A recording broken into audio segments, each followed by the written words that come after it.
नमस्कार प्यारे साथियों, मैं रुद्र श्रीवास्तव आप सबका हार्दिक स्वागत करता हूं हमारे YouTube चैनल MD क्लासेस पे। और साथियों, हम लोग आज डिस्कस करने वाले हैं यूजीसी नेट में टॉप आपके सब्जेक्ट सोशियोलॉजी के ऊपर। जी हाँ, जैसा कि दोस्तों आप लोग जानते हैं कि यूजीसी नेट का जो सिलेबस है, अगर आप सब्जेक्ट स्पेसिफिक बात करते हैं, either it is any subject, that is very very huge and vast. So is it practically possible to deal with the every corner of the subject? It's not practically possible. So क्योंकि मेरा subject sociology है, so I will be more focusing on the sociology. The main aspect of this subject is that is the unit 2. Paper 1 के बारे में हम लोग फिर कोई दूसरे वीडियो में हम लोग बात कर सकते हैं, लेकिन अभी हम लोग मेन बात कर रहे हैं पेपर 2 के बारे में. So what is that one thing which is to kept in mind while dealing all such subjects? So इसमें सबसे important चीज ये है कि हम लोग इसके बारे में बात करते हुए मेन फोकस करते हैं एक तरफ थिंकर और एक तरफ थ्योरी. तो अगर हम लोग बात करते हैं थिंकर में आज, क्योंकि मेरा टॉपिक है आज का मेनली कि सोशियोलॉजी में हम लोग कैसे टैकल कर सकते हैं थिंकर का. ठीक है, थिंकर में the correct ways to handle thinker portion. देखिए, मैं आप लोगों को एक बात बता देता हूं. अगर आप पूरे सिलेबस को बहुत ध्यान से देखेंगे, सो thinkers, those 26 thinkers list which has been given into the syllabus, so our thinker portion is not limited to only those. अगर आप रूरल और अर्बन सोशियोलॉजी स्टडी करते हैं, अगर आप पॉपुलेशन स्टडी करते हैं, अगर आप मतलब कोई और दूसरा टॉपिक अगर आप स्टडी करते हैं, तो आप देखते हैं कि इसके अलावा यूनिट 1 में आपका दिया गया है थिंकर. लेकिन either it is the Indian society, either it is the urban sociology, whatsoever you go through, है ना, यूनिट 2 से लेके 10 तक, है ना, there are many thinkers.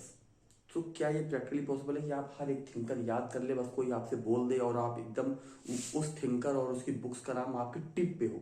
क्या ये प्रैक्टिकली पॉसिबल है? नहीं पॉसिबल है, क्योंकि there are more than 70 to 80 thinkers.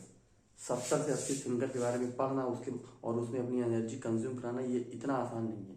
तो हम लोग यहाँ बात करते हैं, यहाँ पे कोई बहुत बड़ी ऐसी बात नहीं करते जो प्रैक्टिकली पॉसिबल नहीं है. Let's deal with the practicality, and the practicality is that you have to channelize your energy, you have to focus on some specific thinker, जहां से हर साल, हर बार, हर सेट में क्वेश्चंस यूजीसी पूछता है.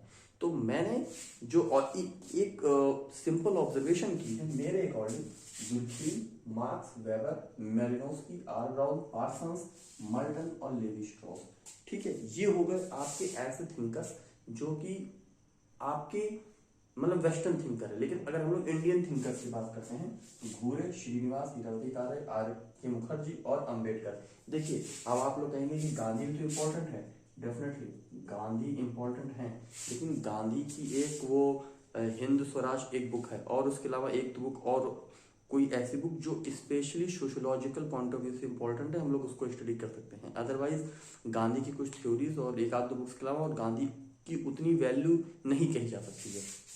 तो अगर आप किसी भी पेपर का सेट उठा के देख रहे हैं, जो एक क्रोनोलॉजिकल ऑर्डर्स आते हैं जहाँ पे बुक्स को ईयर वाइज हम लोगों को मैच करना होता है, तो ऐसे बुक्स को जहाँ पे और उनके कॉन्सेप्ट को मैच करना होता है, तो बेसिक चंक्स जो है, ऐसा मैं नहीं कहूँगा कि सारे क्वेश्चन इन्हीं थिंकर से आते हैं, लेकिन हाँ, एक जो बेसिक चंक है, तो basic chunks has been driven through these thinkers.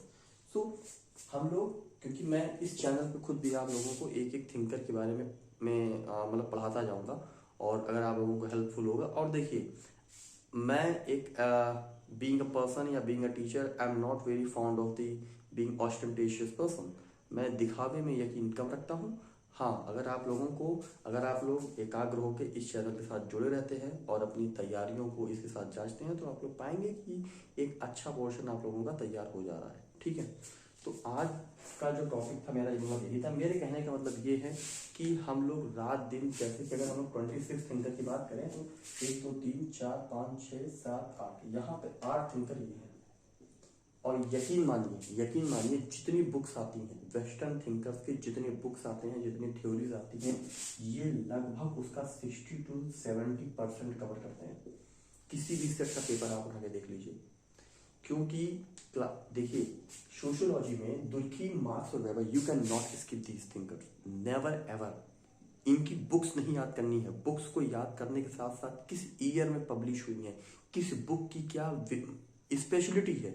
सो अगर आप ये सोचिए कि अगर आपका माइंड इतना ब्रॉड है कि आप 26 थिंकर को डीपली घुस के आप उसको स्टडी कर सकते हैं, और उसके साथ में फिर यूनिट 2 से यूनिट 10 तक जो भी थिंकर्स हैं उनको याद कर सकते हैं, तो मेरे हिसाब से इतना प्रैक्टिकली पॉसिबल नहीं होता बीइंग अ स्टूडेंट। बहुत सारी चीज़ें पढ़ना एक अलग बात होता है, but how much portion you actually retain in your mind, that is the most important thing. So मुझे ऐसा लगता है कि आप लोगों को इन थिंकर्स पे पहले फोकस करना चाहिए। और जैसे कि दुर्खी, मार्क्स और वेबर, इसके बाद का जो हमारा मतलब वीडियो आएगा, हम लोग इनकी इंपॉर्टेंट बुक्स और उनके क्रोनोलॉजिकल ईयर्स पे फोकस करेंगे, क्योंकि इस बार का भी जो पेपर है, इसके पहले के भी जो है एग्जाम्स, आप देखिए इनकी बुक्स से definitely they are the founding, they are the major portion of your sociology subject.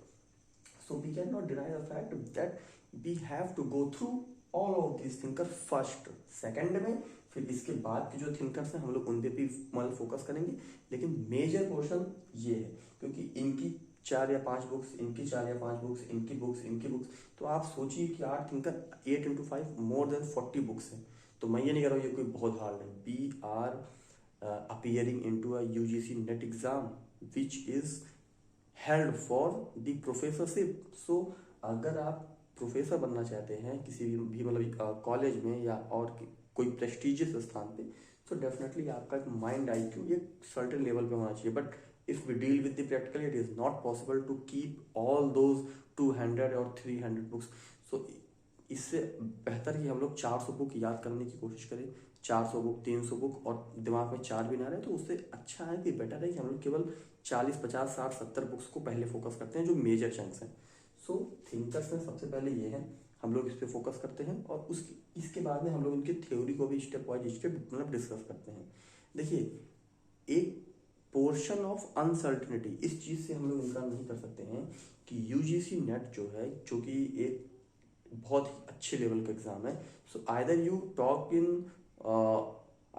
About the paper 1 or either you talk about the paper 2 of your subject specific. So there is a certain level of uncertainty which has been associated with these papers, definitely level of uncertainty है। Suppose कीजिए मैं आपको एक बात बताऊँ, अगर आपने if there are 100 questions in paper 1 and 50 questions in paper 1, 100 in paper 2, यकीन मानिए इसमें कम से कम कुछ नहीं तो 10 से 15 क्वेश्चन ऐसे होंगे, और पेपर 1 में आपके कुछ नहीं तो भी 10-12 क्वेश्चन तो इसमें भी ऐसे आ ही जाते हैं जो हम लोग बहुत ज़्यादा पढ़े नहीं रहते हैं। कितना भी आप पढ़ लीजिए, रिवीजन कर लीजिए, तो NDE का ये या मतलब नेट के पेपर की एक सबसे बड़ी खासियत ये है कि इसमें हमेशा कुछ सरप्राइजिंग एलिमेंट होते ही हैं, और आप इसको कंप्लीटली अपने नोट्स से कवर नहीं कर सकते हैं। तो उन सरप्राइजिंग एलिमेंट्स की ओर मत भागिए, जितना आपने पढ़ा है या जो मेजर चीज़ें हैं पहले